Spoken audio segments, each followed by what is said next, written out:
যে নারী চলতে ফিরতে আল্লাহর দুইটি নাম পড়বে ওই নারীর কপাল খুলে যাবে। আল্লাহ পাক রব্বুল আলামিন তার রিজিকে কোনো অভাব দিবে না।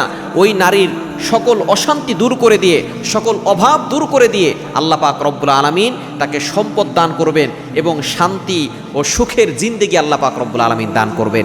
এই দুইটি আল্লাহর গুণবাচক নাম আল্লাহ পাক রব্বুল আলামিন একটি সূরার ভিতরে দিয়েছেন। এই সূরাটা আমরা সকলেই জানি, সূরাটা হচ্ছে সূরাতুল ইখলাস।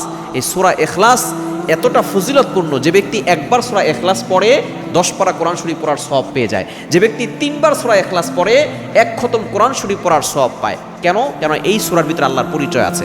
নবীজি সাল্লাল্লাহু আলাইহি ওয়াসাল্লাম যখন সকলকে আল্লাহর একত্ববাদের ঘোষণা দিল এবং আল্লাহর দিকে ডাকলো, তখন সকল কাফেররা বলল, আমাদের দেবতা তো অনেক, তোমার আল্লাহ কতজন? আল্লাহ পাক রব্বুল আলামিন সূরা নাজিল করলেন, সূরা ইখলাস, কুল হুয়াল্লাহু আহাদ আল্লাহুস সামাদ লাম ইয়ালিদ ওয়া লাম ইউলাদ ওয়া লাম ইয়াকুল লাহু কুফুয়ান আহাদ। নবী হে, আপনি বলুন আল্লাহ এক, অদ্বিতীয়। আল্লাহুস সামাদ, এখানেই দুইটা আল্লাহর গুণবাচক নাম, ইয়া আল্লাহু ইয়া সামাদু, আল্লাহু আস-সামাদু, এই দুইটা আল্লাহর গুণবাচক নাম।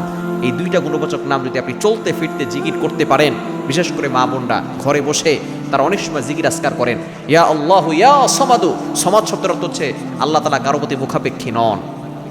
সমাদ আল্লাহ পাক রব্বুল আলামিনের একটি গুণবাচক নাম। ইয়া আল্লাহু ইয়া সামাদু যত বেশি পড়বেন, দেখবেন আল্লাহ তাআলা সকল বিপদ দূর করবেন এবং আল্লাহ পাক রব্বুল আলামিন অভাব দূর করে দিবেন। আল্লাহ তাআলা রিজিকের ভিতরে বরকত দিবেন, সম্পদ দান করবেন এবং আল্লাহ পাক রব্বুল আলামিন কপালে যত খারাপ জিনিস আছে এগুলো সব দূর করে দিয়ে আল্লাহ পাক রব্বুল আলামিন তার সব কিছু ভালো করে দিবেন ইনশাআল্লাহ।